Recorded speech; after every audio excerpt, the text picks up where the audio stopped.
Hello விவோஸ், நாம் நம்மளுடைய சேனலில் ஐபிஎல் 2025 பற்றின நிறைய இன்ட்ரெஸ்டிங்கான நியூஸ் தாங்க பார்த்துட்டு வந்துட்டு இருக்கோம். ஸோ அந்த வரிசையில் இப்போ நம்ம பார்க்கக்கூடியது கடந்த மாதம் 22ஆம் தேதி தொடங்கி நடைபெற்று கொண்டிருக்கக்கூடிய இந்த ஐபிஎல் தொடரில் நிறைய தோல்விகளை நம்மளுடைய சிஎஸ்கே அணியானது சந்திச்சுட்டு இருக்காங்க. ஸோ அதற்கு காரணம் பார்த்திங்கன்னா அவர்கள் எல்லாருமே ஒரு ஃபார்மில் இல்லை அப்படிங்கிறது தான் ஒரு முக்கியமான விஷயம்.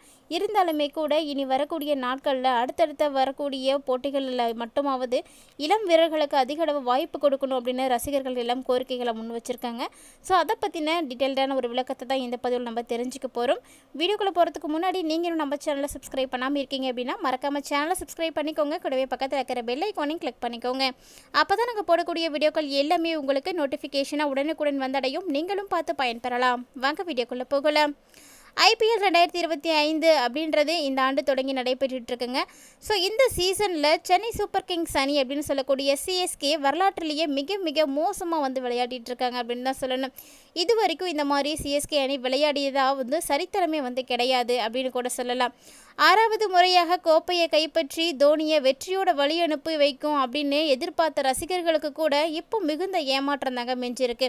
ஏன்னா தோனி ஆட்டநாயகனாக களமிறங்கினாலுமே கூட இந்த அணியை இனிமேட்டுக்கு காப்பாற்ற முடியாது அப்படின்னு தான் பேசிகிட்டு இருக்காங்க. ஸோ அதை பற்றி ஆல்ரெடி நம்மளுடைய சேனலில் ஏற்கனவே நிறைய போஸ்ட் ஆனது கொடுத்துருக்கோம்.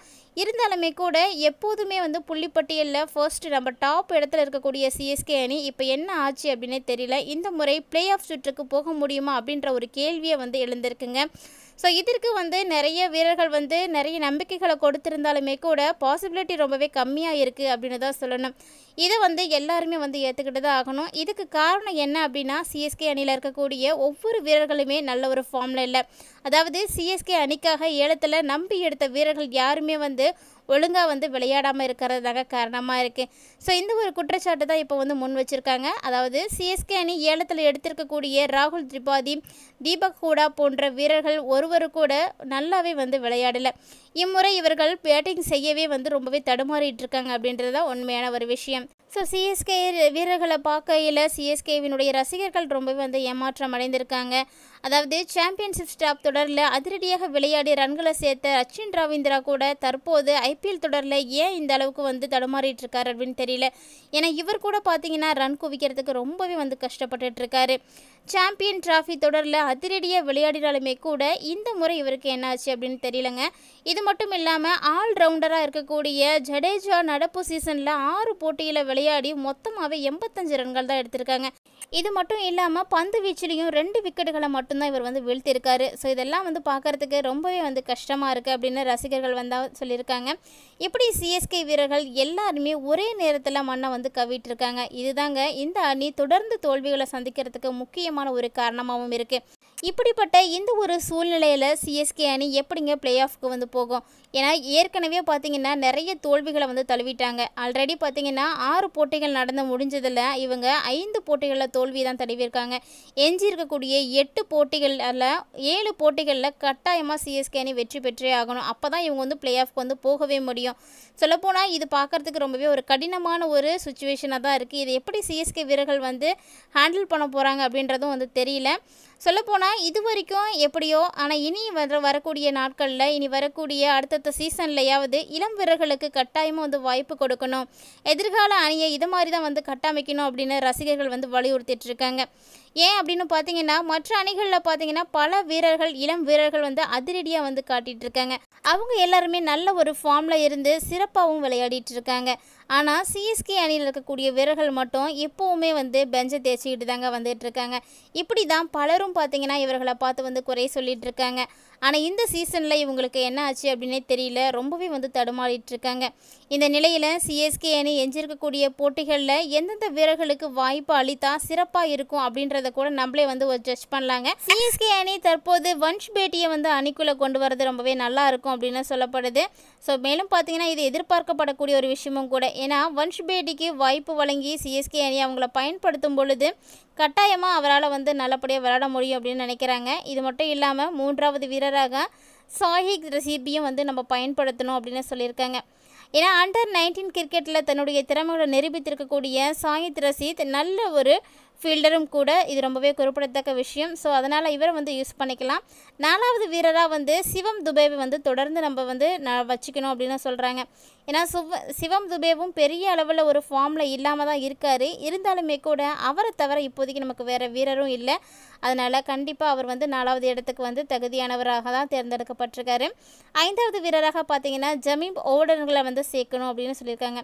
ஸோ இவர் பார்த்தீங்கன்னா ஓவர்டனை வந்து அதிரடியாக வந்து ஆடக்கூடிய வேகப்பந்து வீச்சாளர் தான். ஸோ அவரை வந்து நீங்கள் நடுவரிசையில் வைக்கிறது இன்னுமே வந்து சூப்பரான ஒன்று. நடுவரிசையில் அவரை பயன்படுத்திக்கிட்டீங்க அப்படின்னா ரன்களை சேர்க்கறதுக்கு சிஎஸ்கே வந்து நிறையவே வந்து முயற்சி செய்யலாம் அப்படின்னு சொல்லப்படுது. 6வது வீரராக ஜடேஜாவை வந்து விளையாட வைக்கணுங்க.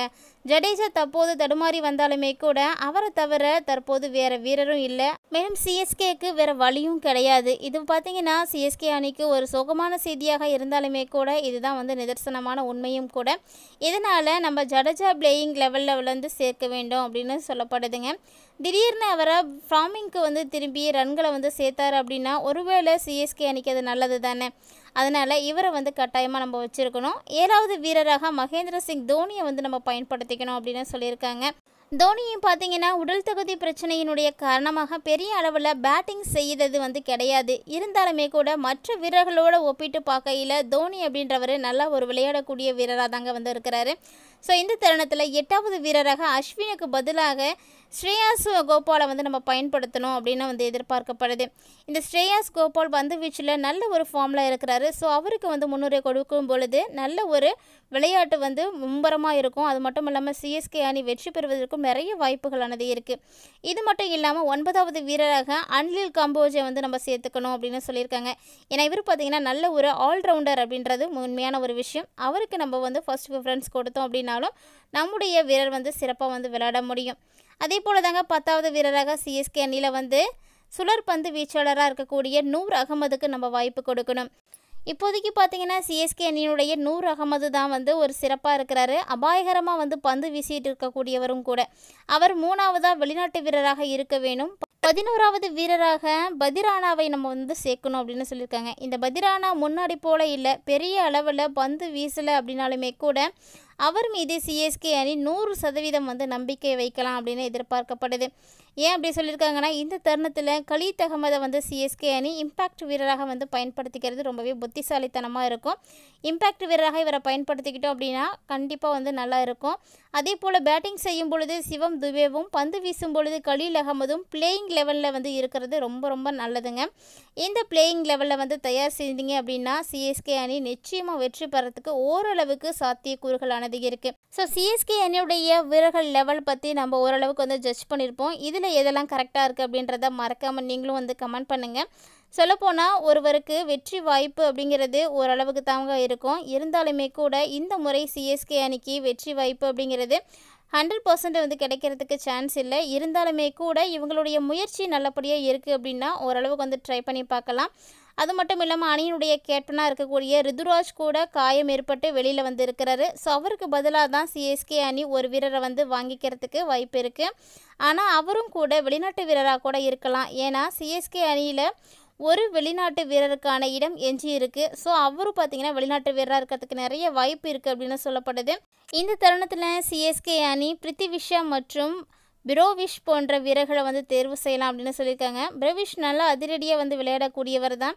குட்டி ஏபி டிவிலியர்ஸ் என்று ரசிகர்களால் போற்றக்கூடிய இவரை வந்து நம்ம தேர்ந்தெடுக்கிறது ரொம்பவே நல்லது.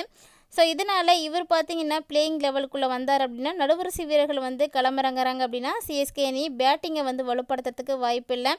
இருந்தாலுமே கூட சிஎஸ்கே அணியினுடைய பிரித்திஷாவை வந்து பயன்படுத்தும் பொழுது ஒருவேளை அவரும் வந்து அதிரடி காட்டினார் அப்படின்னா தொடக்க வீரர்கள் பிரச்சனைகள் எல்லாமே வந்து தீர்ந்து போயிடும். ஸோ இப்படி வந்து பண்ணும் பொழுது சிஎஸ்கே அணியில் பல மாற்றங்களை வந்து செய்கிறது ரொம்பவே நல்லது. ராமகிருஷ்ண கோஸ் நல்லா வந்து பந்து வீசக்கூடிய வீரராக இருந்தாலுமே கூட பேட்டிங்கில் பெரிய ஷாட் ஆடக்கூடிய திறமை வந்து கொண்டிருக்கிறாரு. மேலும் ஆண்டிரோத் சித்தார்த் என்ற ஒரு வீரரும் வந்து இருக்கிறாருங்க. அவருக்கு பார்த்தீங்கன்னா 18 வயசு தான் ஆகுது. இருந்தாலுமே கூட அவர் பெரிய ஷாட்களை வந்து ஆட மாட்டார் அப்படின்னு கூறப்படுது. இப்படி பிளேயிங் லெவலை வந்து மாற்றினா மட்டும்தான் சிஎஸ்கே அணி வெற்றி பெறத்துக்கு வாய்ப்புகள் இருக்குது அப்படின்னு சொல்லப்படுது. மேலும் இது ரசிகர்களுக்கு மகிழ்ச்சியை கொடுக்கக்கூடிய வகையில் இருக்குது. தோல்வியே தழுவினாலுமே கூட இளம் வீரர்களுக்கு வாய்ப்பு கிடைத்தது அப்படின்னா மட்டுமே வந்து சந்தோஷமாக இருக்கும். ரசிகர்கள் அப்போ தான் வந்து ரொம்பவே சந்தோஷமாக இருப்பாங்க அப்படின்னு எதிர்பார்க்கப்படுது. இதனால் தோனி என்ன செய்ய போகிறார் அப்படின்ற எதிர்பார்ப்பும் ரசிகர்கள் மத்தியில் ரொம்பவே அதிகம் அதிகமாக இருக்குது அப்படின்னு தாங்க சொல்லணும். ஸோ நம்ம பொறுத்திருந்து பார்க்கலாம் சிஎஸ்கே அணி எந்த அளவுக்கு வந்து வெற்றி பெற போகிறாங்க அப்படின்றத. இந்த பதிவில் நிறைய இன்ட்ரெஸ்டிங்கான நியூஸ்லாம் வந்து பார்த்துருப்பீங்கன்னு நினைக்கிறேன். வீடியோ உங்களுக்கு பிடிச்சிருந்தால் லைக் பண்ணுங்கள், ஷேர் பண்ணுங்கள், மறக்காமல் கமெண்ட் பண்ணுங்கள். மேலும் இது போல் நிறைய இன்ட்ரெஸ்டிங்கான நியூஸோட மற்றொரு பதிவில் சந்திக்கலாம்.